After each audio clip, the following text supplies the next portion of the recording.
नमो अरिहन्ताणं नमो सिद्धाणं नमो आयर्याणं नमो वज्रायाणं नमो लोये सवसाहुणम् मंगलम भगवान वीरो मंगलम गौतमो गणि मंगलम कुंद कुंदाद्यो जैन धर्मोस्तु मंगलम सर्वमंगल मांगल्यम सर्वकल्याणकारकम प्रधानां सर्वधर्माणां जैनं जयतु शासनम् जैनं जयतु शासनम् जैनं जयतु शासनम् एष सुरासुरमणुषिं वन्दिदं घोदघायिकं मलं परमा वर्धमानं तीर्थं धम्मस्य कर्तारम्।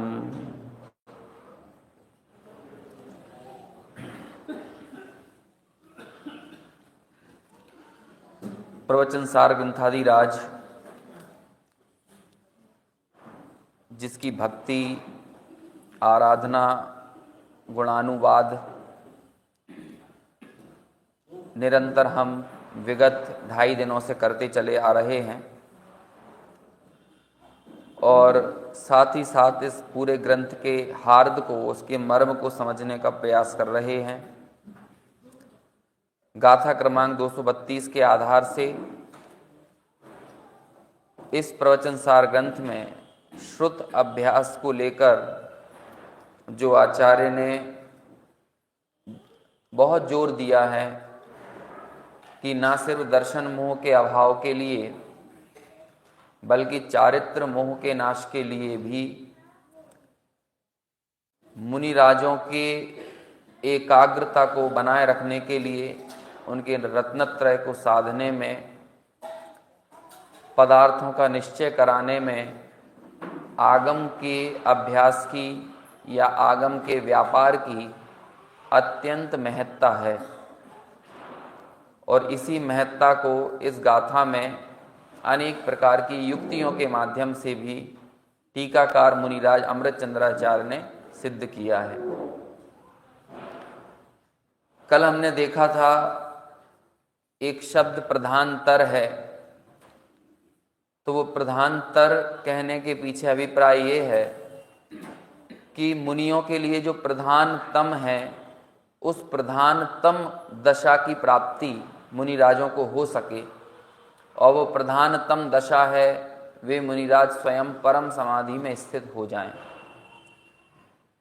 क्योंकि साध्य की प्राप्ति जब तक ना हो तब तक साधन को साधन संज्ञा नहीं मिलती। वो साधन संज्ञा तभी पाता है जब हम उस साध्य को पा जाते हैं। आपको यहाँ से मान के चलो सम्मेद शिखर जाना है, तो आपके लिए ट्रेन भी साधन हो सकती है, कोई हवाई जहाज से जा रहा हो तो वो प्लेन उसके लिए साधन हो सकता है, किसी के लिए कार साधन हो सकती है। लेकिन आप सम्मेद शिखर पहुँचो तो सम्मेद शिखर ले जाने के ये साधन कहलाएंगे। यदि पहुँचोगे ही नहीं तब काय के साधन। ऐसे ही यहाँ पर कह रहे हैं कि मोक्ष मार्ग का मूल साधन, तो वो मूल साधन तो तब कहलाएंगे ना जब मोक्ष मार्ग को पा जाएं, एकाग्रता को पा जाएं, पदार्थों का निश्चय हो जाए।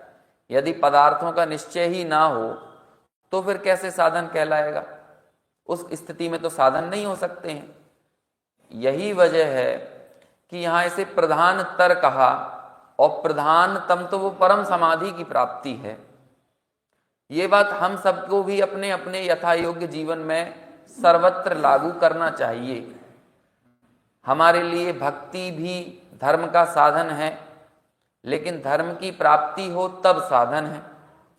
पूजा भी धर्म का साधन है, लेकिन धर्म की प्राप्ति हो तब साधन है।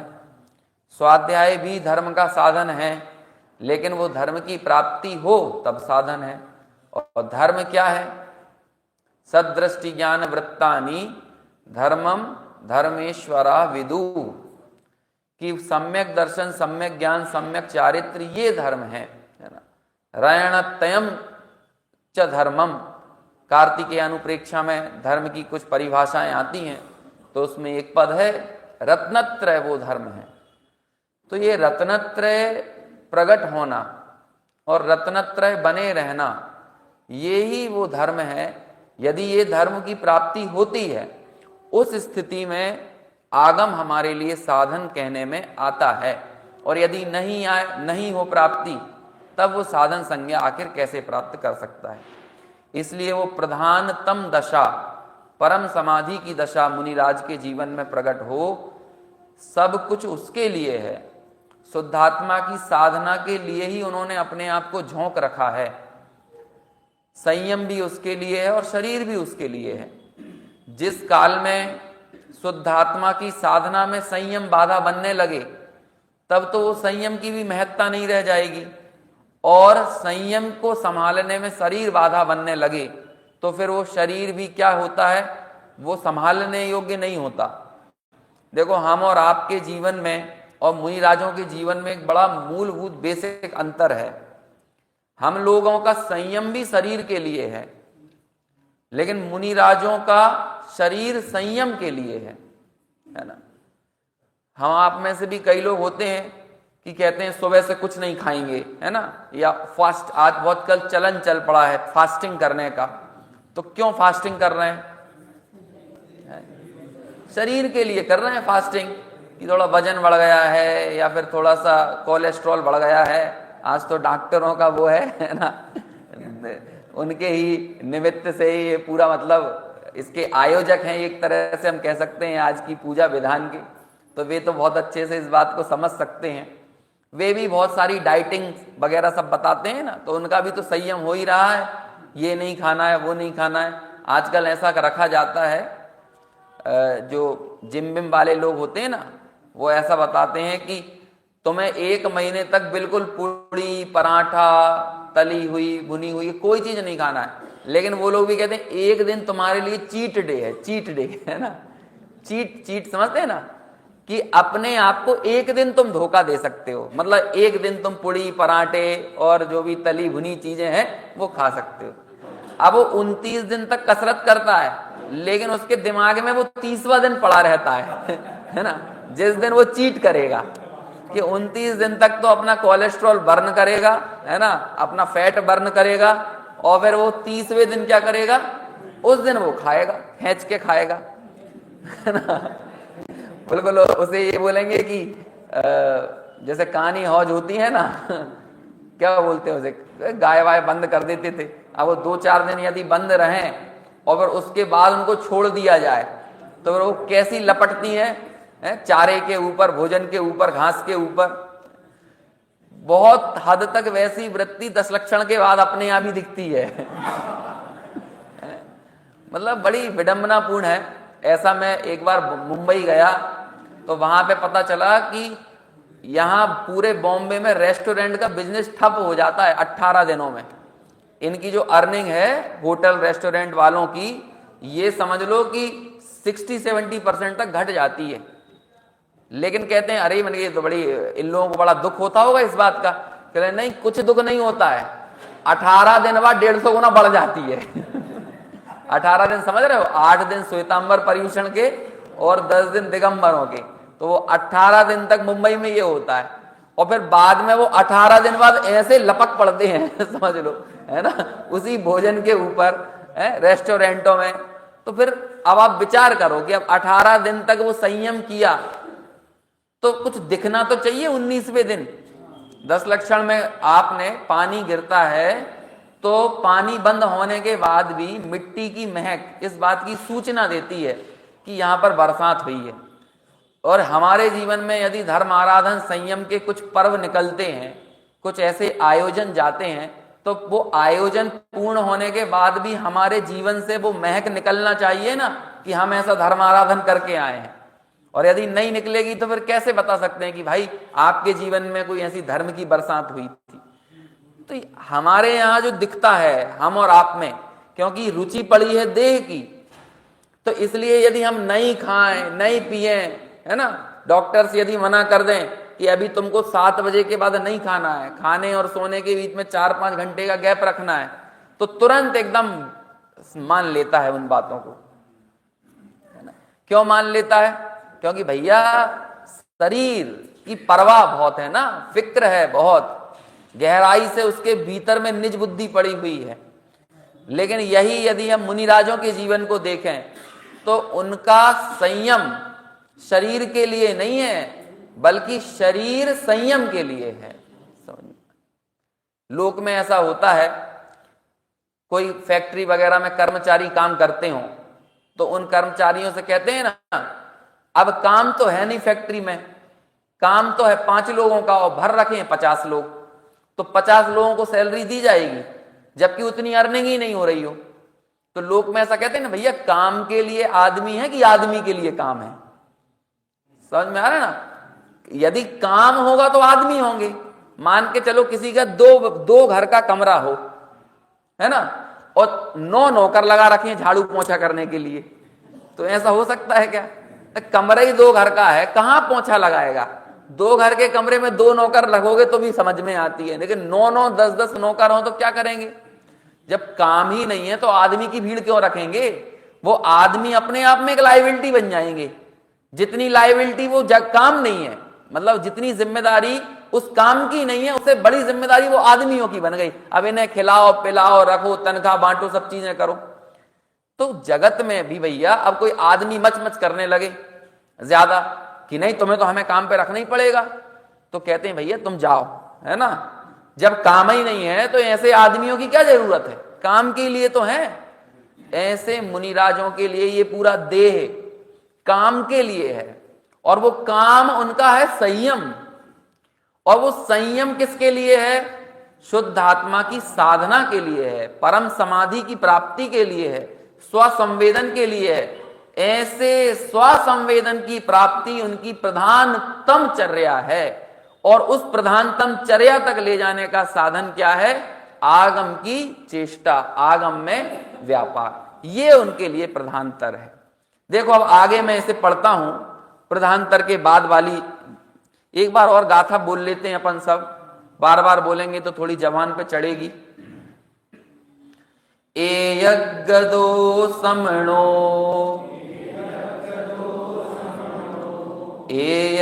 एयगम्लिच्छिदस् अर्थेषु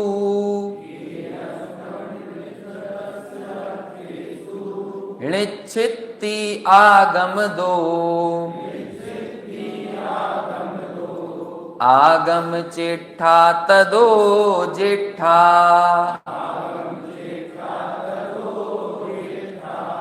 पद्यानुवाद बोलिए। आग पदार्थ का निश्चय जिसमें हो एकाग्र, श्रमण लहें एकाग्रपने को, अतः जिनागम चेष्टा मुख्य। देखिए टीका में वापस 621 नंबर के पेज पर मैं पढ़ता शुरू से ही हूं, हालांकि उसकी पहली 3 लाइनों के बाद की अपन चर्चा करेंगे। प्रथम तो श्रवण वास्तव में एकाग्रता को प्राप्त ही होता है। एकाग्रता पदार्थों के निश्चयवान के ही होती है, और पदार्थों का निश्चय आगम द्वारा ही होता है। इसलिए आगम में ही व्यापार प्रधानतर या विशेष प्रधान है, दूसरी गति और अन्य मार्ग नहीं है। साफ लिख रहे हैं, इसके अलावा कुछ और करना चाहिए क्या? कि प्रधान क्रिया के इतर यदि कुछ करो तो प्रधानतर क्रिया करो, और वो प्रधानतर क्रिया है आगम में व्यापार। इसके अलावा कुछ करो, और कोई साधन नहीं है, इसके अलावा और कोई उपाय नहीं है। ये साफ 2 टूक शब्दों में कह रहे हैं कि अन्य कोई गति नहीं है। मुनियों को इसके अलावा अपनी गति कहीं लेके जाना ही नहीं चाहिए, है ना। या तो व्रतादि में प्रवर्तन है, तो व्रतादि में भी प्रवर्तन इसलिए है कि वहां भी वे अपने उपयोग को उपयोग में ले जा सकें, और यदि उपयोग उपयोग में ना रमे तो फिर कहां जाएं, कौन सी क्रिया करें? तो कहते हैं कि वो आगम की चेष्टा करें, पदार्थों का निश्चय करें, जाने, क्योंकि वो जानना हमारी चंचलता को मिटाता है। चंचलता को, ये सबसे पहला पॉइंट आएगा इसमें आगे जाकर कि जब देखो, चलो क्रम में आएगा वो तभी पढ़ते हैं, अपन क्रम भंग करके क्यों पढ़ें। इसका कारण यह है कि वास्तव में आगम के बिना पदार्थों का निश्चय नहीं किया जा सकता। एक एक लाइन, मतलब मैं बार बार तो नहीं बोल सकता हूं, मन तो करता है एक एक लाइन पर ही थोड़ी बात विशेष रूप से की जाए, लेकिन यदि अपन ज्यादा बात करेंगे तो अपना आगे का विषय रह जाएगा। और कोशिश ये है कि कल सुबह तक अपन इस टीका को पूरा कर सकें, है ना, तब तक एक विषय तो हमारे अवगाहन में आ सकेगा ना। लेकिन एक एक लाइन का बड़ा वजन है, और ये साक्षात उन अमृत चंद्राचार्य या उन छठे सातवें गुण स्थान में झूलने वाले जो स्वयं स्वसंवेदन की भूमि को छूकर आने वाले मुनिराज हैं, वे यदि ये बात कह रहे हैं तो बहुत गंभीर बात है। हमारे यहां ऐसा होता है सभी ब्यूरोक्रेसी में, ब्यूरोक्रेट्स में, जैसे कि कोई कलेक्टर आ जाए, है ना, और कहीं कलेक्टर छोटी सी पंचायत में सरकारी स्कूल का यदि दौरा करता है और वो बस एक लाइन कह देता है, एक लाइन कह देता है कि मान के चलो यहां पर बाथरूम को ठीक कराओ। अब उसका वचन ही उसका अनुशासन है, उसका वचन ही उसका निर्देश है। लोक में ये छोटे छोटे पद होते हैं ना, उनका इतना ही कहना, अब उनको नोट बोर्ड चलाने की जरूरत नहीं है। यदि ये छोटे छोटे सरकारी स्कूल में आके कलेक्टर ने कह दिया ना कि अगली बार मैं आऊंगा तो ये टॉयलेट मुझे बना हुआ मिलना चाहिए, है किसी भी जगह कोई भी दूसरे काम के लिए, ये दरवाजा ठीक होना चाहिए, यहां पर सड़क बनी मिलना चाहिए, बस इतना कह दिया तो नीचे की पूरी मशीनरी के लिए अब और जितने जितने पदों पर ऊपर चढ़ते चले जाओ आप। यदि मुख्यमंत्री ने कह दिया ये सड़क बन जाना चाहिए, अब आगे का काम नीचे की ब्यूरोक्रेसी को करना है कि उसका टेंडर पास कराना, आगे जो जो भी करना, उसने तो कह दिया ये बना मिलना चाहिए। होता है ना, ये बड़ी बड़ी सभाएं नेता करते हैं और वहां पर ये बोल देते हैं, एक घोषणा कर दी, अब उस घोषणा के अनुपालन में पूरी ब्यूरोक्रेसी, पूरी मशीनरी लग जाएगी, क्योंकि उनका वचन ही उनका शासन है। और चले जाओ, और प्रधानमंत्री के लेवल तक चले जाओ तो और बड़ी बात हो गई। अब आप ये सोचो कि लोक में ही इन बड़े बड़े पदों पर रहने वाले लोगों के वचन शासन बन जाते हैं। ये तो साक्षात सर्वज्ञ के वचन हैं, वो शासन क्यों नहीं बनेंगे? तो वो उसका शासन मतलब क्या? वे हमारे शास्ता हैं। शास्ता समझते हैं क्या होते हैं? ये शास्त्र शब्द कैसे बना? शास्ता, शास्ता यानी शासन के संचालक। वे कौन हो गए? शास्ता, शासन करने वाले। अब यहां पर जो शासन है वो ये नहीं है कि आपसे काम करवाया जाए, आपसे गुलामी कराई जाए, ये शासन नहीं है। बल्कि शासन क्या है? क्या है शासन?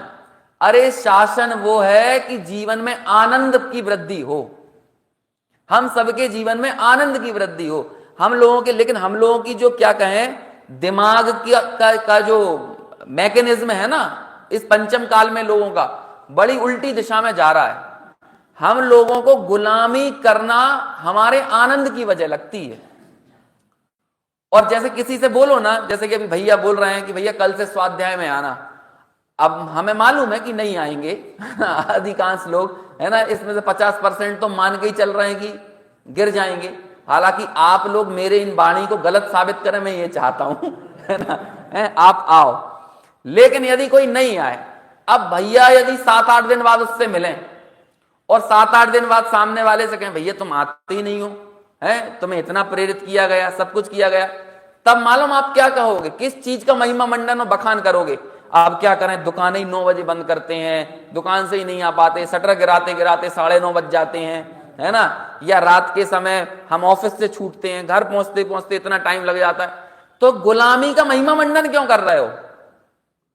क्यों कर गुलामी करके आए हो? अब गुलामी का महिमा मंडन करके सामने वाले को जो सुखी होने का मार्ग बताया जा रहा है वो उसे पसंद नहीं आ रहा है, जबकि वो गुलामी का महिमा मंडन करके सामने वाले की सहानुभूति लेना चाह रहा है।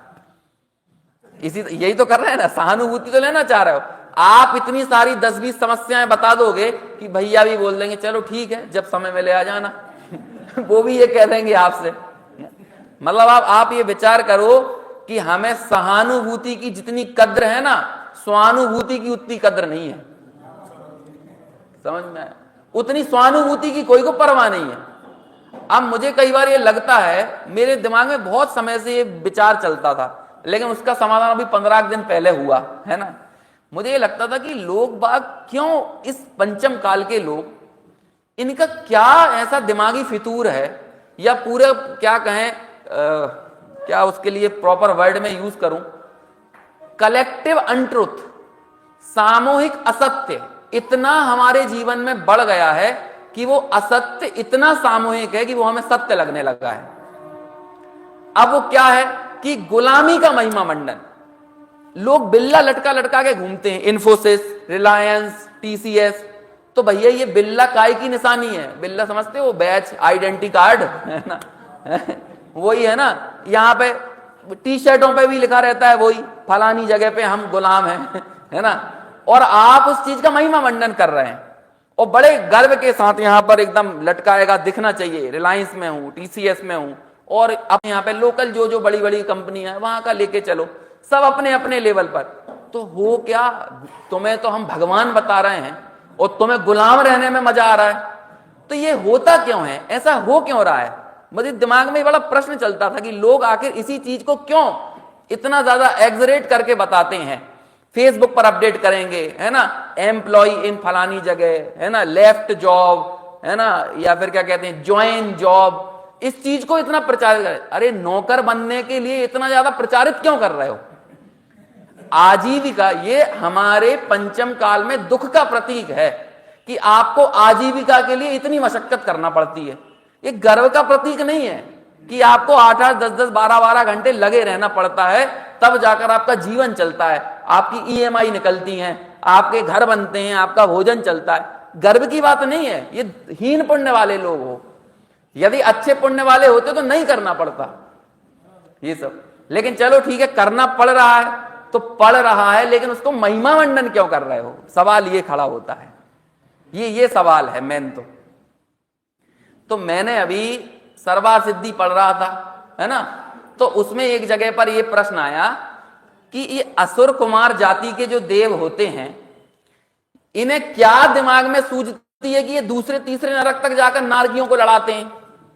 आपको कोई काम दे कि बंबई जाके उन लोगों को लड़ा के आओ, तो आप टिकट कटा के बंबई जाओगे, समय शक्ति बुद्धि लगा के अपनी, कि वहां जाओगे और 4 लोगों को लड़ा के आओगे।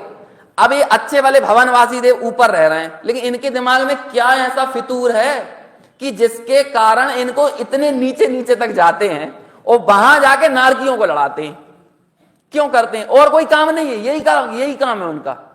तो हम लोगों को समझ में नहीं आता। देव हो भैया, चलो देव हो, हम मनुष्य हैं, हम मनुष्यों के दिमाग में हम लड़ाएंगे भी तो अपने आसपास के लोगों को लड़ाएंगे। लेकिन अब कोई हमसे कहते कि अमेरिका जाके 3 लोगों को लड़ा के आओ तो हम जाएंगे क्या? चलो भले ही हम फौरन पहुंच जाएं, अभी हम 17-18 घंटे लगेगा हवाई जहाज से जाने में, लेकिन आजकल वो सुपरसोनिक विमान आने वाले हैं, तो 1 घंटे में आप अमेरिका पहुंच जाओगे। लेकिन उस सुपरसोनिक विमान से भी अमेरिका जाके किसी को लड़ाओगे नहीं आप। क्यों लड़ाओगे? हमारे आसपास हो तो लड़ा भी दें, उतनी दूर क्यों जाएं? लेकिन भवनवासी देवों को क्या सूझती है कि वहां ऐसा करते। एक लाइन में उत्तर दिया आचार्यों ने, उनका ऐसा ही उदय है क्या कहा? उनका ऐसा ही उदय है, उनकी ऐसा ही मति ज्ञान है, उनके आनंद की यही वजह, यही उदय है। मैंने वो सारी चीज इधर लगा ली कि ये पंचम काल के मनुष्य अपनी नौकरी को, अपने धंधे को, अपनी चिक को इतना महिमा मंडन करके क्यों बताते हैं कि जब इन्हें स्वानुभूति की बात भी बताई जाए तब भी अपने घर गृहस्थी की बातों का महिमा मंडन करते हैं। उसका उत्तर यही है, इनका ऐसा ही उदय है समझ में? ऐसा ही उदय है, क्या करें, ऐसा ही है, ये यही करेंगे। इन्हें मजा नहीं आएगा। इन्हें ये बातें बोलो ना कि हम तुम्हें भगवान बनाने वाली बात बता रहे हैं, तुम्हारे परम आनंद का कारण जो है हम तुम्हें वो समझा रहे हैं। लेकिन ये क्या लेके आ जाएंगे? हम इन्हें अमृत खिला रहे हैं, लेकिन ये वहां पर भी जर्दा लेके आ जाएंगे है? वहां पर भी जहर लेकर आ जाएंगे, वहां भी मुंह गंदा करेंगे ही। हम इनको कहेंगे भैया आओ 1 घंटे का समय निकालो, तत्व ज्ञान का आलम्बन करो, समझो, आगम की चेष्टा करो, तत्व को ग्रहण करो। किनका शासन है ये, क्या शास्त्रा आपको उपदेश दे रहे हैं, और उन शास्त्रा की बात आपके लिए इसलिए है कि उनके शासन का ग्रहण करके आप सुखी हो जाओगे। लेकिन जब इतनी अच्छी बात कर रहे होंगे तब ये बोल देंगे कि हमारे ऑफिस से हमारा बॉस हमें छुट्टी नहीं देता है, तब वो ये बात लेके, आपकी भावना तो भाव क्यों, क्या किसी के ये 30-35 वर्षों की उम्र जो है क्या सिर्फ किसी की चाटुकारिता करने के लिए है?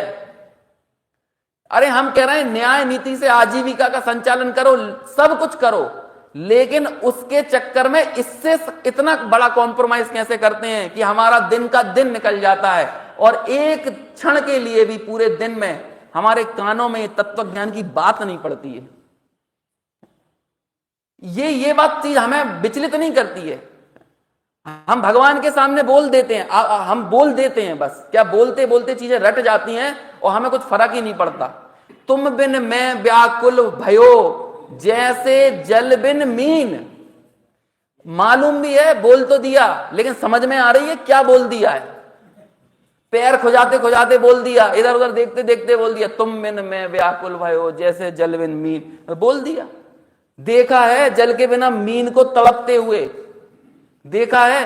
तो एक आत्मार्थी भगवान के बिना ऐसा व्याकुल होता है कि जैसे मछली तड़प जाती है। ऐसे भगवान की वाणी, भगवान शास्त्रा के बिना, शास्त्रों के बिना, इस तत्व ज्ञान के बिना ऐसे विचलित हुए हो कि पूरा दिन निकल गया कि आज कानों में शब्द नहीं पड़े हैं आज भगवान के, आज स्वानुभूति की बात सुनने को नहीं मिली है। समझ रहे हैं? ये बात मैं इतनी चर्चा में इस बात को कह गया कि एक एक लाइन, भैया शब्दों को कितना ज्यादा बड़ा चढ़ाकर कहा जाए। आप तो ये समझ लो कि जब लोक में ये कलेक्टर वलेक्टर की बात ही इतना बड़ा शासन बन जाती है, तो ये तो सर्वज्ञ की बात है, और वे सर्वज्ञ कह रहे हैं कि दूसरी कोई गति नहीं है, और उसके बाद कह रहे हैं कि आगम के बिना पदार्थों का निश्चय नहीं किया जा सकता। बस अब आप लगाते रहो, अरे आजकल तो हम गूगल पे ही सब समझ लेते हैं, आजकल तो हम विकिपीडिया पे सब समझ लेते हैं, आज तो हम आर्टिफिशियल इंटेलिजेंस पे चैट जीपीटी पे एक लाइन डालते हैं और वहां से सब चीजें आ जाती हैं निकल कर, हम समझ लेते हैं सब चीजें वहां से। समझो ये क्या लिख रहा है, आगम के बिना पदार्थों का निश्चय नहीं किया जा सकता। नहीं, चैट जीपीटी पे तो सब है, आप लिख दीजिए जिन शासन में वीतरागता का स्वरूप और इंटर मार दो। आजकल चलने लगा है वो आर्टिफिशियल इंटेलिजेंस, चैट जीपीटी आता है ना, तो आपको 20-30 पेज का निबंध लिखा आ जाएगा, जैन दर्शन में वीतरागता का स्वरूप, बाकायदा एक मिनट भी नहीं लगा, 20-30 सेकंड के अंदर 30-40 पेज का बड़ा निबंध लिखा हुआ आ जाएगा, वीतरागता क्या है। लेकिन क्या उससे पदार्थों का निश्चय हो सकता है? अभी मैं बताता हूं, इसके लिए भी तर्क देता हूं आपको। परमार्थ वचनी का पढ़ना आप, परमार्थ वचनिका में एक जगह पे पूरा विवेचन किया, पहले अध्यात्म क्या होता है, आगम क्या होता है, ये पूरी चर्चा की बनारसी दास जी ने, है ना। उसके बाद बनारसी दास जी जब उसी क्रम में आगे बढ़ते हैं तो मालूम आगे क्या कहते हैं कि जो मिथ्या दृष्टि है वो आगमी है कि अध्यात्मी है। तो क्या उत्तर देते हैं वो, ना आगमी ना अध्यात्मी। और फिर क्यों नहीं है आगमी और अध्यात्मी, क्या तर्क दिया उसके पीछे, आगे लिख दिया निर्वेदकत्वात्। क्या लिखा, निर्वेदकत्वात्। ये क्या होता है निर्वेदकत्वात्? पढ़ा सुना सब किया, लेकिन वो आगमी भी नहीं है और अध्यात्मी भी नहीं है। क्यों नहीं है? क्योंकि वेदन नहीं है, निर्वेदकत्वात्।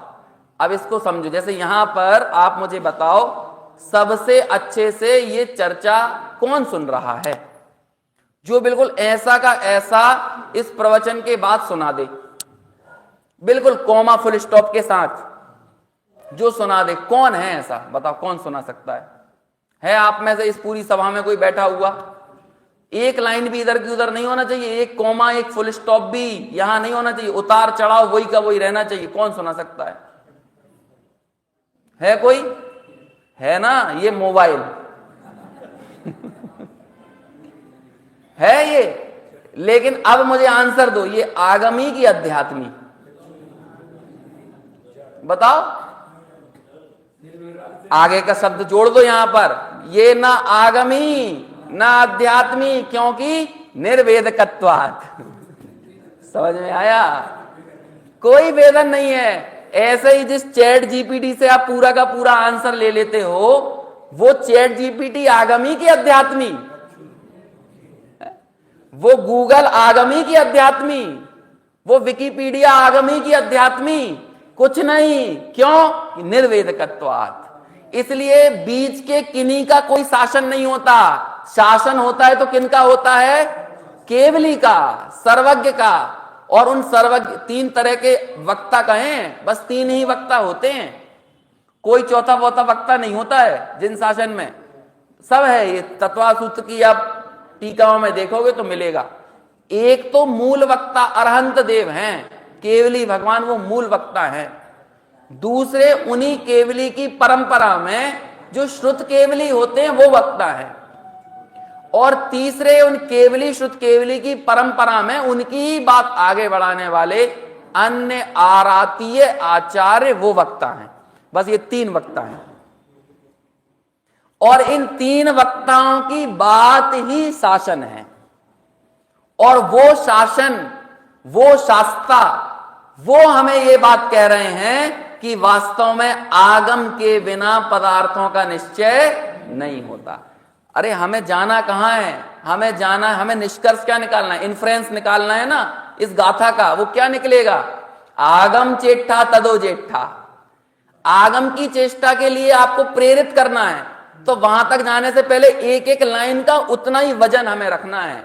जब यहां पर यह बात कह दी ना कि आगम के बिना पदार्थों का निश्चय नहीं होता, अब आगे देखो क्यों? क्योंकि आगम ही, इस पूरे जगत में एक आगम ही ऐसा है जो त्रिकाल, जो कि उत्पाद, व्यय और द्रव्य रूप त्रिलक्षण जिसके वर्तते हैं, ऐसे सकल पदार्थ सार्ध के यथा तथ्य ज्ञान द्वारा सुस्थित अंतरंग से गंभीर है। बाकी कहीं कोई ऐसा नहीं मिलेगा जो उसके त्रिकाल लक्षणों से युक्त समस्त वस्तु का प्रतिपादन करे। हर किसी व्यक्ति के आपके लिए जो भी उपदेश होंगे ना जगत में, जिन किताबों से आपको उपदेश मिलेगा, वो सारे उपदेश ट्रेंडिंग होंगे। आजकल बहुत चलता है ट्विटर पे और फेसबुक पे, इंस्टाग्राम पे, यूट्यूब पे एक शब्द चलता है, ट्रेंडिंग। ये क्या होता है ट्रेंडिंग? ट्रेंड उसे कहते हैं जो अभी चल रहा है। किसे बोलते हैं ट्रेंड? जो अभी चल रहा है। लेकिन जो अभी चल रहा है वो कल चलेगा ये जरूरी नहीं है। जो अभी चल रहा है वो कल चल रहा था ये जरूरी नहीं है। जैसे अपन लोगों भी पहनावा भी कौन सा होता है हम लोगों का? ट्रेंड में जो हो। कभी बेल बॉटम ट्रेंड में है, कभी नैरो बॉटम ट्रेंड में है ना, कभी फटे हुए जीन्स ट्रेंड में है ना। मतलब ये सब बदलते रहते हैं, ये ट्रेंड बदलता रहता है। लेकिन आगम जो बात कहता है वो क्या ट्रेंडिंग बात कहता है? ये ट्रेंडिंग नहीं कह रहा। ये क्या कह रहा? त्रिकाल जिसका लक्षण है। समझ में आया? त्रिकाल वो वस्तु दिखाएंगे जो टेम्परेरी नहीं है, जो क्या है? त्रिकाल। इसलिए तो देखो सारा का सारा दिमागी फितूर निकल जाए आपका। अब आप बताओ ये स्वेटर अच्छी है कि बुरी है? आप ट्रेंडिंग बात करोगे, आगम क्या बोलेगा? इसकी सच्चाई बताएगा। और इसकी सच्चाई क्या है? अरे ये ना अच्छी है ना बुरी है, ये तो पर है। बोलो, इसमें मेरा स्वलक्षण विद्यमान नहीं है, इसलिए ये मेरे लिए पर है। तो ये क्या हुआ इसका? ये हुआ सकल पदार्थ सार्थ। ये है इसका सार्थ, इसकी सार्थक बात ये है। बोलो पैसा अच्छा है कि बुरा? ये 500 1000 के नोट अच्छे हैं कि बुरे? बोल ले आए जो बंद हो गए 500 1000 के नोट आपके सामने। क्यों? ये लो 1000 का नोट, ये 500 का नोट। पहले वो चलती थी, पैसा चलता था, दमड़ी चलती थी, रुपया चलता था। अब धीरे धीरे वो अनट्रेंड होते चले गए कि नहीं? चीजें एक एक समय के बाद घटती चली जाती है ना। अच्छा, कौन सा प्रोफेशन अच्छा है? कौन सा प्रोफेशन अच्छा है? इसके भी ट्रेंड चलते हैं। अभी तो इंजीनियरिंग की ज्यादा क्रेज है, अभी तो डॉक्टरी का ज्यादा क्रेज है, अभी तो सीए का ज्यादा क्रेज है, अभी एमबीए का ज्यादा क्रेज है। तो ये क्या है?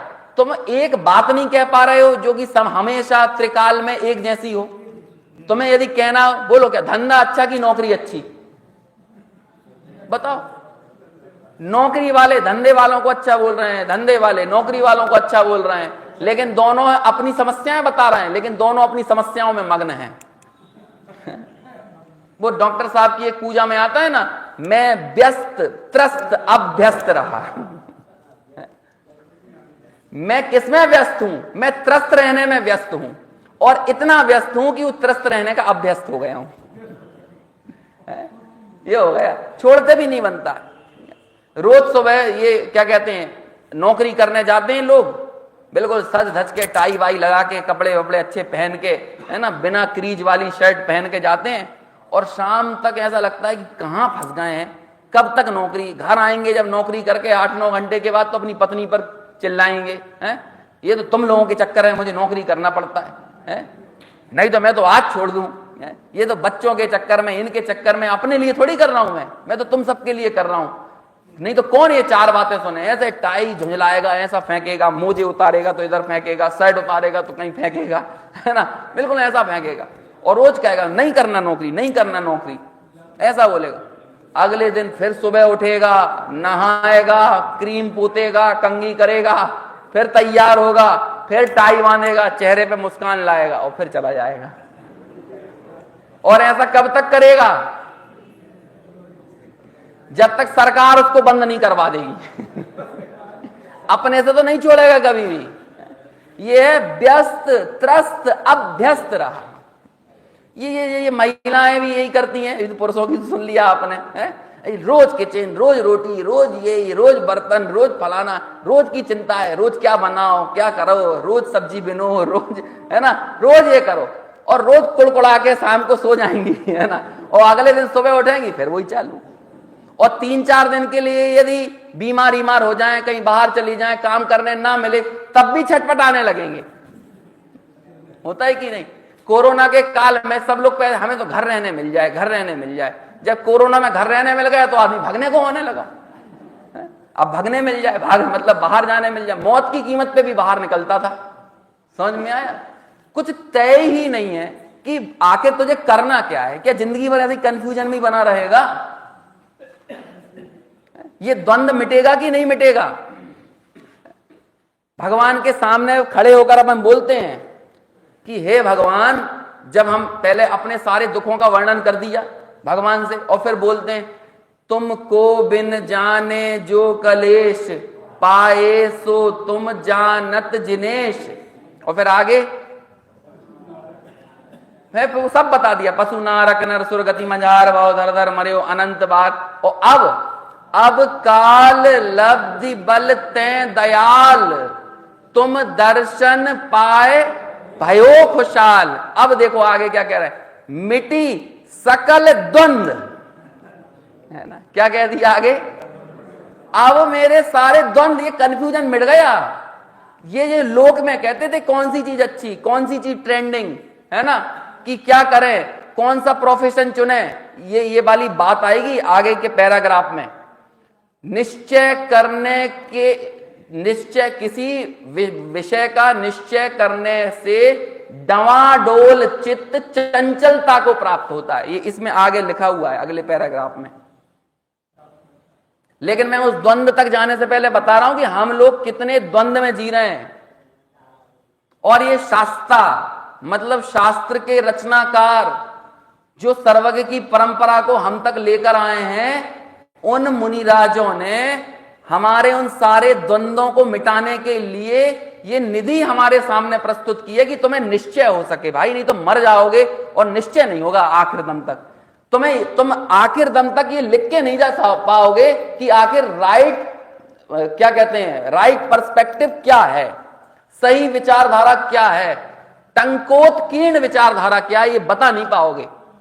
मरते हुए भी व्यक्ति से पूछ लिया जाए कि अपने पुत्र को कोई निर्देश दे जाओ कि वो क्या करे, तो यकीन मानो कि वो मौत की सैया पर पड़ा हुआ व्यक्ति भी अपने पुत्र के लिए एक उपदेश नहीं दे पाएगा कि तुम्हें क्या करना है, बता नहीं पाएगा क्या करना है। हम हमारे बच्चों को धर्म से क्यों नहीं जोड़ पाते? आपको पता है, क्योंकि आपके जीवन में खुद द्वंद्व पड़ा हुआ है। आप धर्म भी कर रहे हो तो लटके हुए मुंह के साथ कर रहे हो।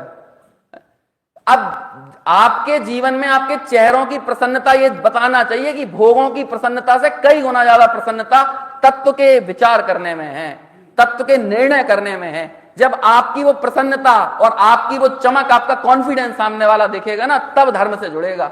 ऐसे ही बोल दोगे, रोज मंदिर जा रहे हो, लटका हुआ मुंह लेके घर पहुंच जाते हो, ऐसा पता लगता है कि मंदिर गए थे कि जेल से होके आ रहे हो।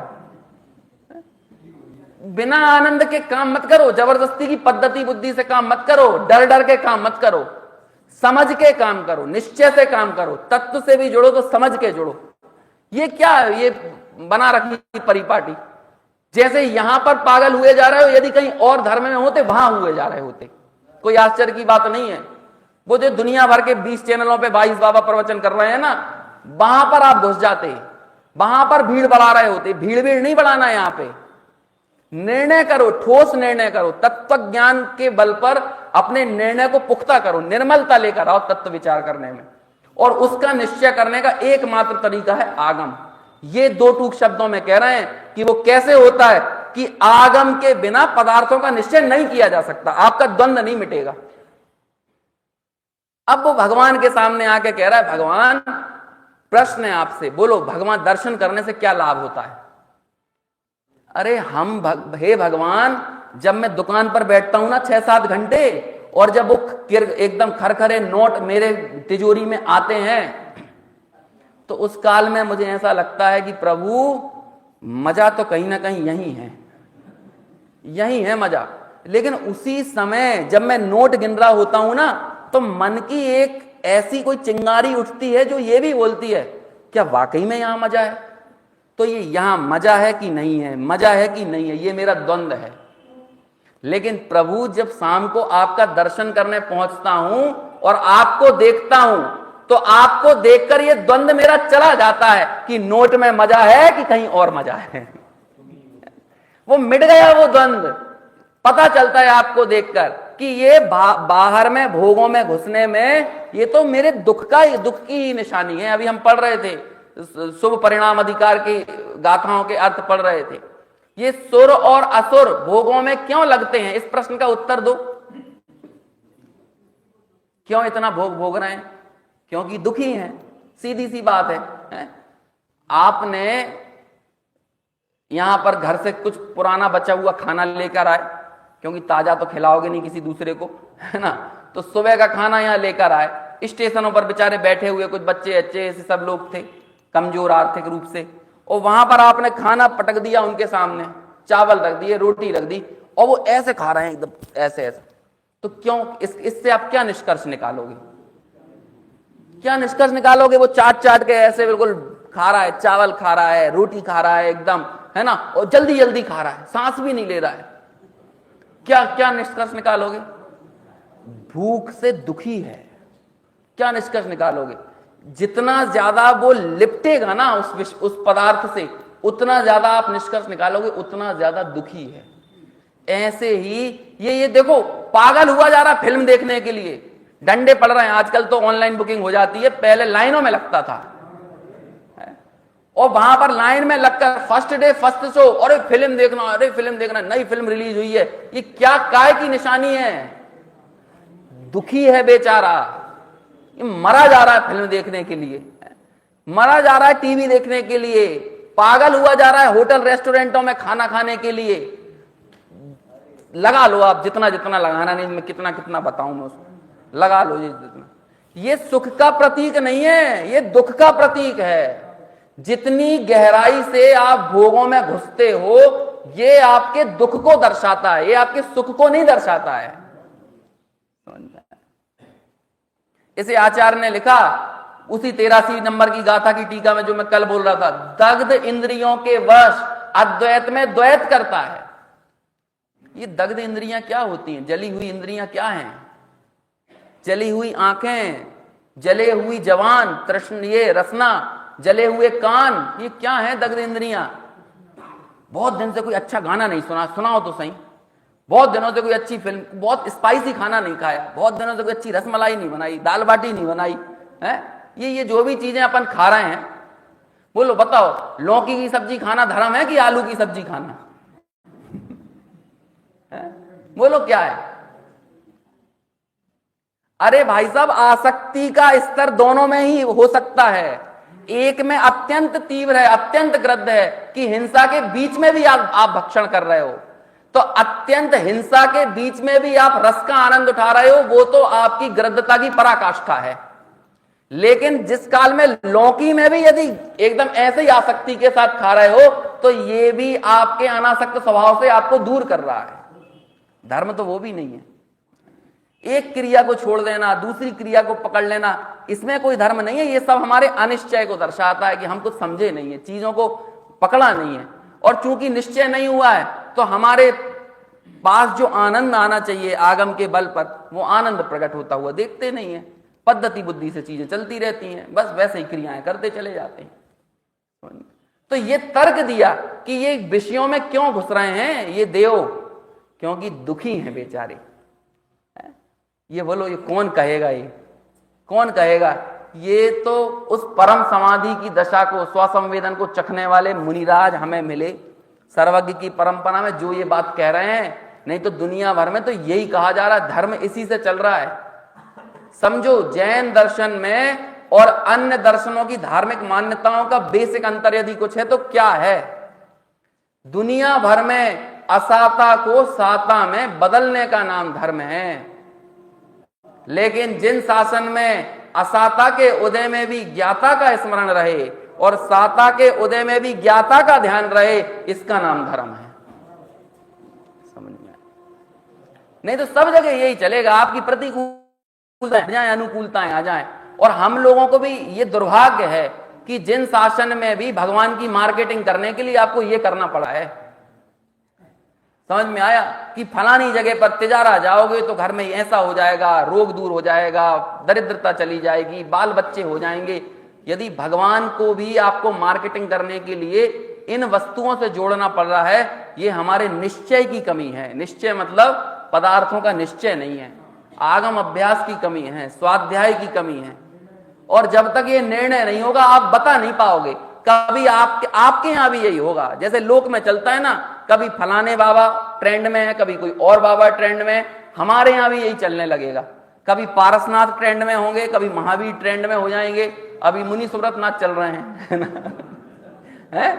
हमारे यहां भी ये होगा। अब आप ये विचार तो करो, जो काम मुनि सुब्रतनाथ कर सकते हैं वो अजितनाथ नहीं कर सकते, और जो काम अजितनाथ नहीं कर सकते वो मुनि सुब्रत भी नहीं कर सकते।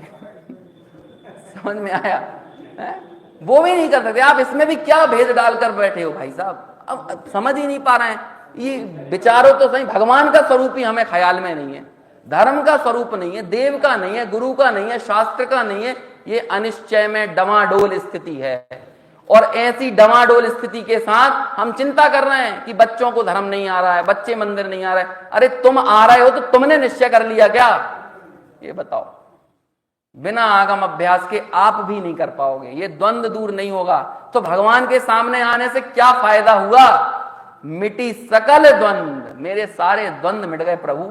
आपका दर्शन करने से बस मुझे यही लाभ है, बाकी आपसे और कुछ नहीं मिलता मुझे। आप दुकान नहीं चलाओगे, आप मेरी गरीबी दूर नहीं करोगे, आप मेरी बीमारी दूर नहीं करोगे, उसके लिए आप प्रस्तावित हो नहीं। आप तो मेरे मन के द्वंद्व मिटाने के लिए, कि जो मैं इंद्रिय में सुख मानता था, इंद्रिय ज्ञान को ज्ञान मानता था, लेकिन जब आपको पाया, आपको देखा तो समझा कि इंद्रिय ज्ञान ज्ञान नहीं है, इंद्रिय सुख सुख नहीं है। और मुझे अपने इस इंद्रिय ज्ञान और इंद्रिय सुख से ज्यादा आपका अतीन्द्रिय ज्ञान और आपका अतीन्द्रिय सुख वो समझ में आया, ये मुझे निश्चय हुआ। और जब मुझे ये निश्चय हुआ तो मेरे सारे द्वंद्व मिट गए। चाख्यो स्वातम रस दुख निकंद। समझ में आया? ये है पदार्थों का निश्चय। अब और तो क्या कहें भाई, कहने बहुत बातें हैं, आखिरी बात बोल देता हूं, लाख बात की बात यही निश्चय और लाहो, तोरी सकल जग दंड फंद नित आत्म ध्यान। समझ में, सब दंड सारे द्वंद तोड़ दो और सारे फंद, फंद यानी फंदा, संयोगों का फंदा, दुकान का, धंधे का, घर का, गृहस्थी का, ये सब फंदे हैं जो आपको धर्म मार्ग में आगे बढ़ने से रोक रहे हैं। तोड़ दो इनको, क्योंकि सबसे पहले में पहले यदि कुछ करने योग्य है तो निज आत्म कल्याण, स्वात्म रस को चखना, ये हमारा ध्येय दायित्व है। और इस ध्येय और इस दायित्व की पूर्ति यदि हम किसी साधन के जरिए कर सकते हैं तो वो साधन है आगम। ऐसे इस आगम में प्रवृत्ति हो, आगम का अभ्यास हो, आगम की चेष्टा हो, इस बात की प्रेरणा यहां पर आचार्य देव दे रहे हैं। आगे और जब इस टीका को हम पढ़ेंगे तो पता चलेगा कि आखिर कैसे आगम की चेष्टा से जब पदार्थों का निश्चय होता है तो यही पदार्थों का निश्चय हमारे रत्नत्रय में, हमारी एकाग्रता में सहायक बनता है। वो विशेष चर्चा आगे यथासंभव।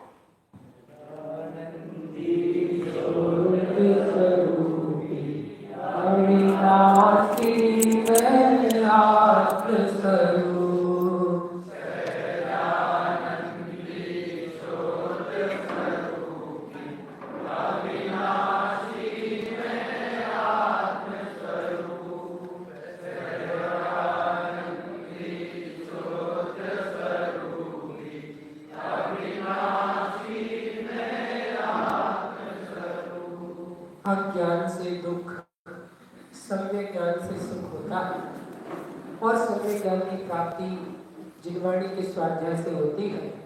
हम सब जिनवाणी से जुड़े, सम्यक ज्ञान प्रकट करें और सच्चे सुख को पाएं। यही दुर्लभ मनुष्य पर्याय और जीवन को पाने का सार है। रात्रि में ठीक 7:45 बजे, आज रविवार है, सभी ठीक 7:45 बजे बता दें। दिगंबर मुनिराजों का स्वरूप, क्योंकि मुनि बने बिना सिद्ध नहीं बन सकते, मुनिराजों का स्वरूप है, कैसे हमें वो उपादेय है, ये चर्चा ठीक 8 बजे से सुनेंगे और उसके बाद में अंकुर जी का स्वाध्याय का लाभ मिलेगा। मिथ्यात्म नाश को ज्ञान दे प्रकाश को,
बोलिए जिनवाणी माता की, प्रवचन सारजी मंडल विधान की। कल का विधान श्री मोक्ष मंडल विदिशा की ओर से रहेगा। आयोजन का मतलब है आपके समय शक्ति ज्ञान का यहाँ पर समर्पण। जिनवाणी की